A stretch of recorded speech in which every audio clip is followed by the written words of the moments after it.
Bienvenidos a Conversaciones sin editar, un podcast de libros, música, canciones, una conversación entre ustedes y yo. Hoy quiero hablarles de un libro, mejor dicho, una saga de libros. Vamos a tratar de resumir un poco lo que está escrito hasta ahora, bastante actual. Es la primera vez que nos vamos a meter en una conversación con algo que está vigente. Y eso nos va a dar otras cosas que preguntarnos y algunas dudas y algunos juegos. Hasta ahora hemos conversado de clásicos, de libros que tienen su buena cantidad de años publicados, que además han permeado idiomas, que tienen N traducciones, muchos de ellos tienen películas, otros han sido base para películas. En este caso vamos a hablar de unos libros que todavía no tienen películas, que están bastante recientes, por lo menos la última entrega, pero que me provoca un poco conversar acerca de qué está pasando aquí. Entonces, hablemos un poquito de Rebecca Yarros. Rebecca Yarros es una escritora estadounidense, una escritora contemporánea, 40 y pocos años, es una filántropa, tiene una fundación sin ánimo de lucro dedicada a ayudar a niños que están en el sistema de acogida y adopciones dentro de los Estados Unidos. Es una persona con un excelente corazón. Se dedica generalmente a escribir novelas de romance, de ficción. Y le salta a la fama internacional por los libros de los que vamos a hablar ahora. La saga Empíreo. O conocida normalmente la saga de Alas de Sangre.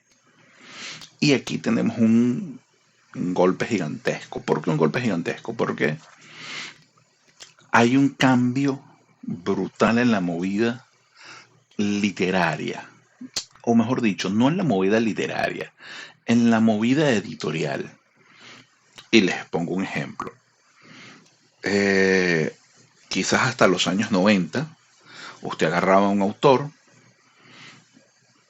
usted señora de editorial gigantesca, pongámosle editorial Coloso, la editorial Coloso, que tenía subsidiarias, contratos en diferentes idiomas, etcétera. Por suerte, alguno de los lectores de prueba, algún editor, le gustó la novela de Pepito. Estamos hablando de una época sin redes sociales, donde el internet era bastante precario, incluso los escáneres eran bastante precarios, así que era muy difícil copiar los libros, no era tan fácil como ahora.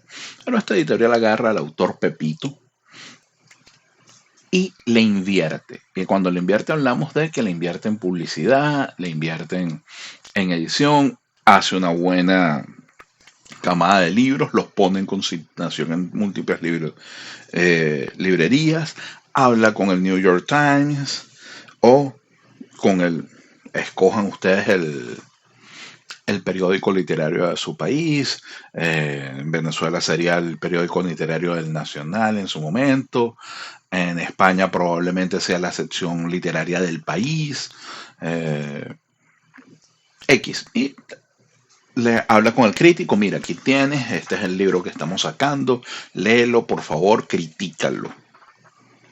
¿Qué sucede? Esta publicidad y esta exposición hacía que en 3, 4 meses este libro se convirtiera en un top de ventas porque te lo estaban empujando.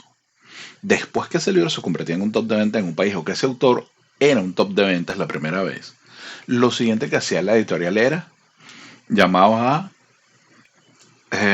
la editorial Colossus Inglaterra, Colossus Estados Unidos, Colossus México, Colossus Brasil, Colossus Portugal, y vendía las traducciones. Mira, tenemos este libro, vamos a traducirlo y vamos a venderlo.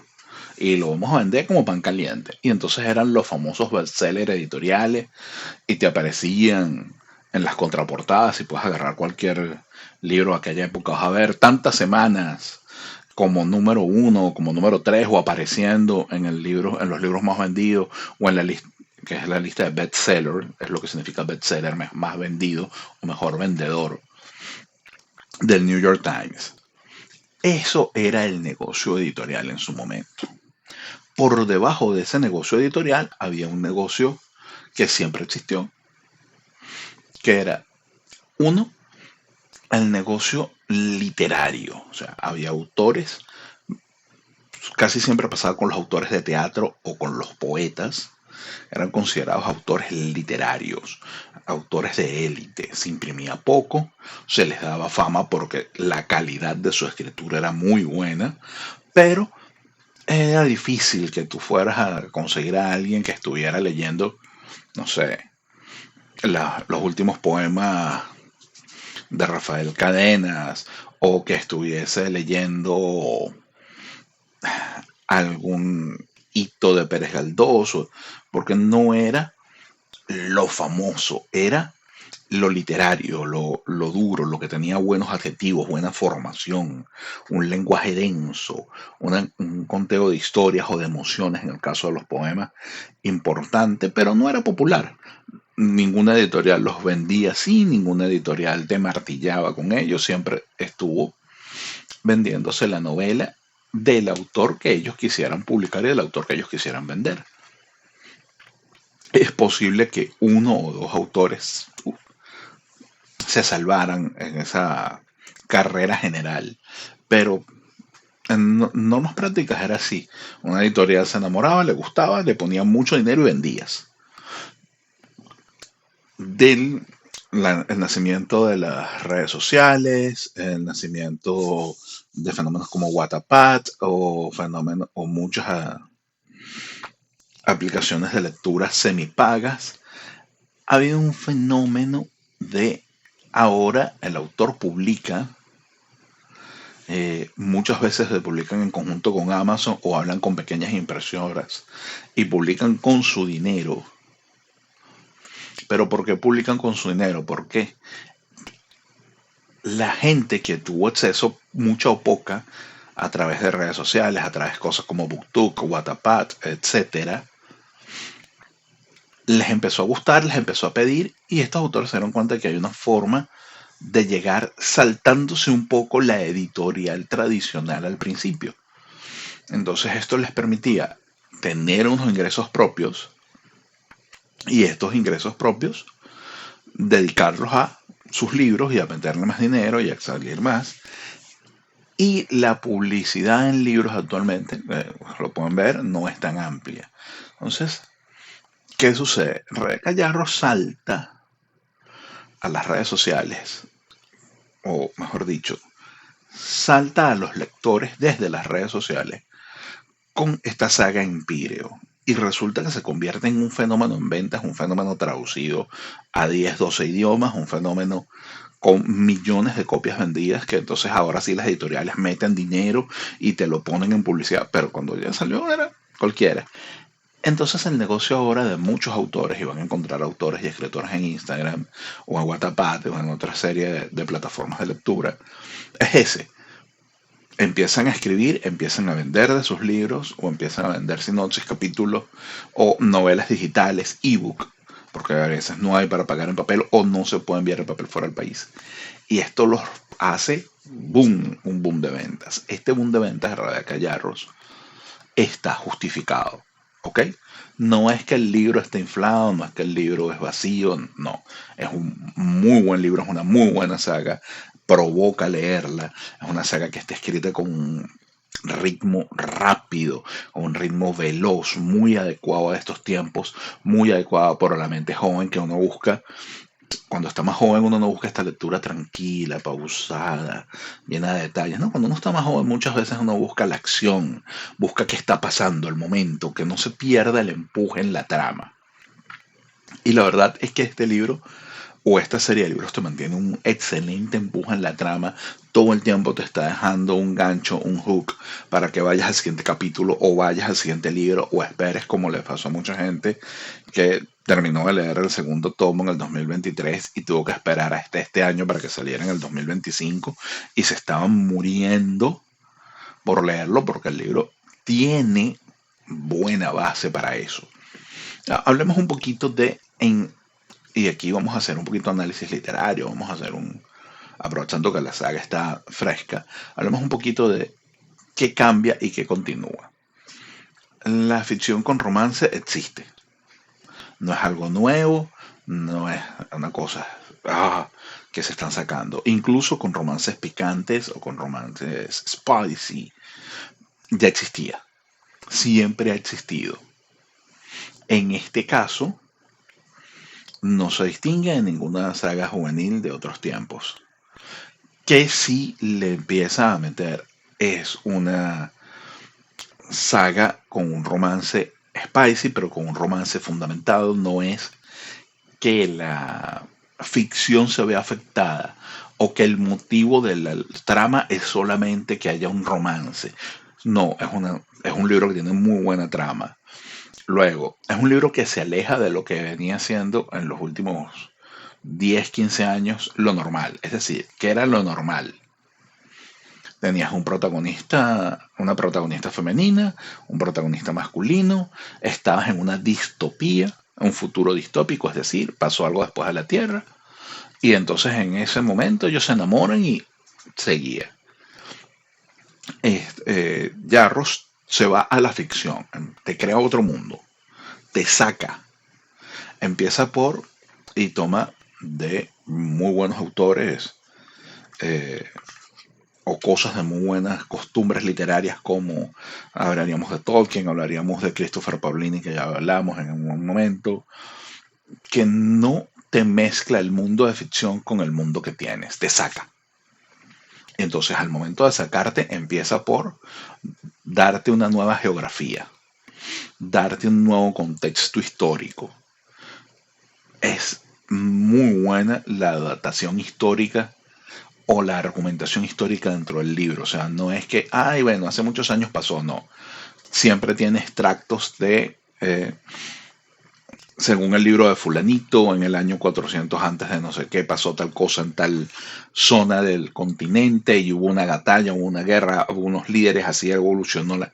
O sea, hay una buena explicación de la base histórica, lo que hace que la ficción cobre visos de realidad o cobre visos de veracidad, de ser veraz, de poderse aprovechar, de poderse disfrutar.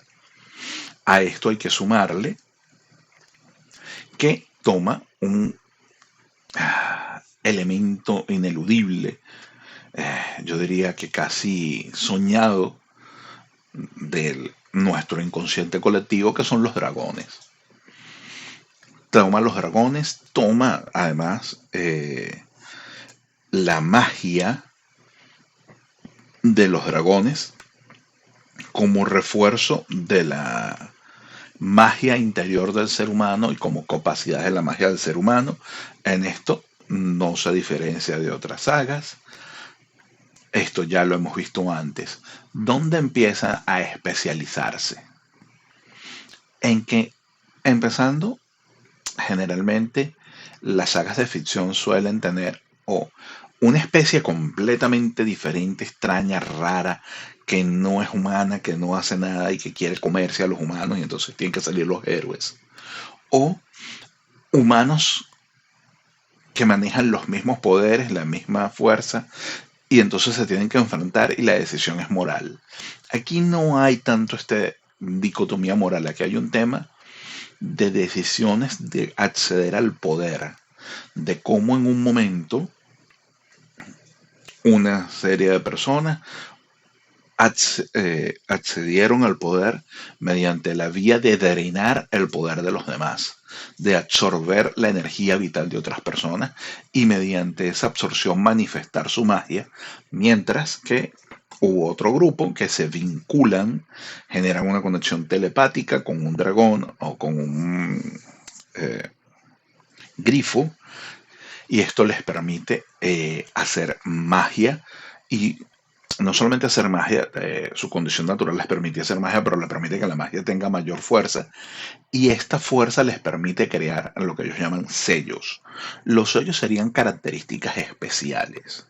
Una característica especial es la capacidad de manejar el rayo, manejar el fuego, manejar el metal, manejar la mente, manejar la luz, la oscuridad.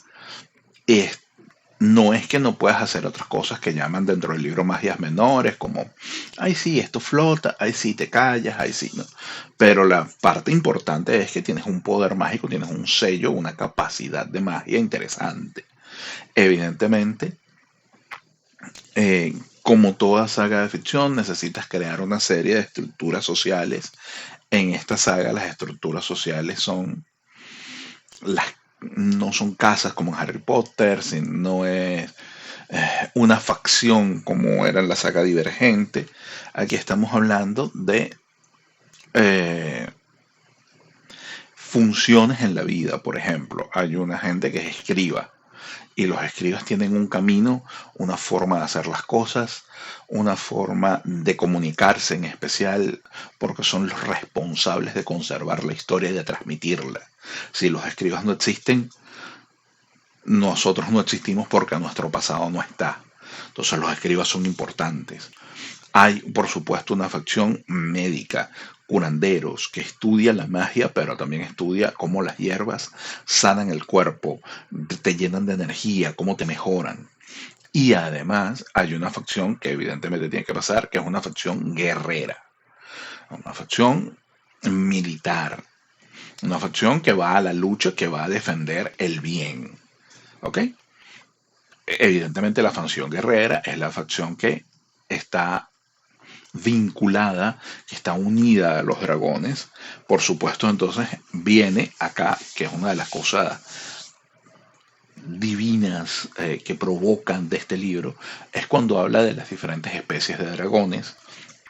No te queda con que había un dragón azul, un dragón verde, no.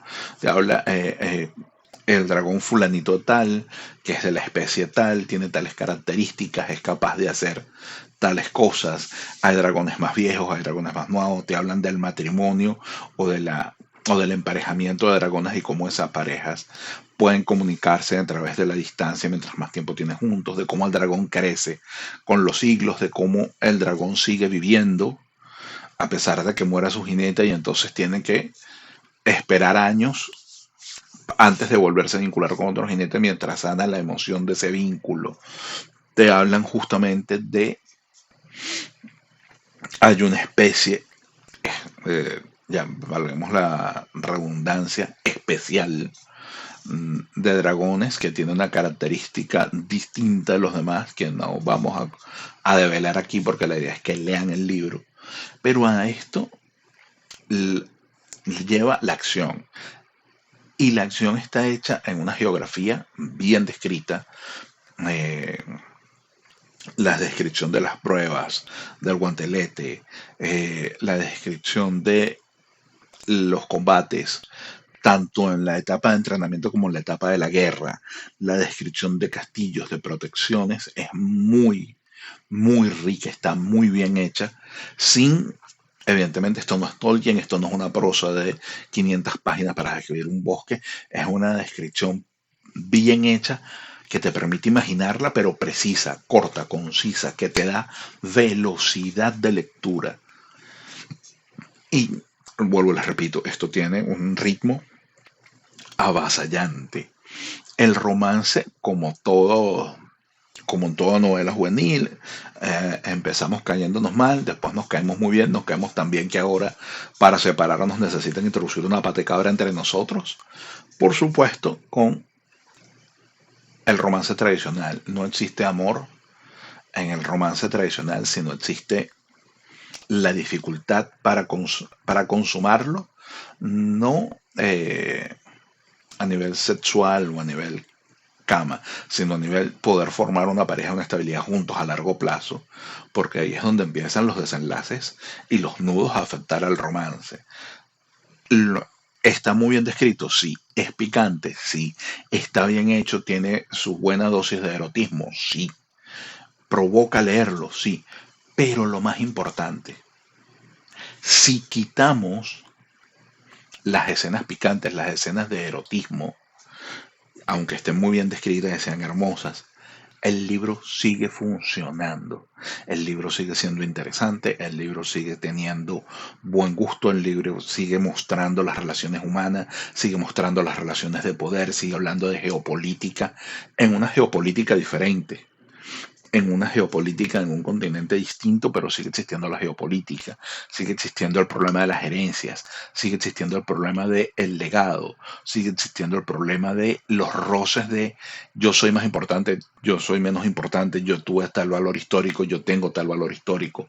Sigue funcionando el libro, sigue existiendo la magia, sigue existiendo la capacidad de manipular el rayo, el fuego, el tiempo, la mente, la luz, la oscuridad, las sombras.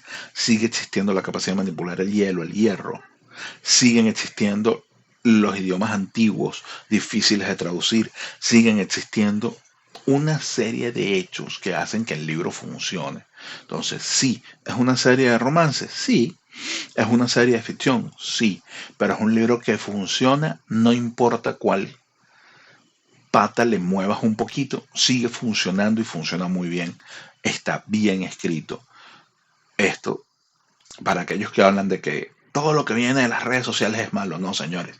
Este libro se hizo famoso por redes sociales, ha llegado a las librerías, ha llegado a los puestos y les puedo recomendar, léanlo, porque está bien escrito, es divertido, es interesante, plantea algunos argumentos que te pueden ayudar, como el funcionamiento de la magia, como el funcionamiento de ciertas protecciones y ciertas cosas dentro de la historia que se hacen interesantes de cómo resuelve las cosas.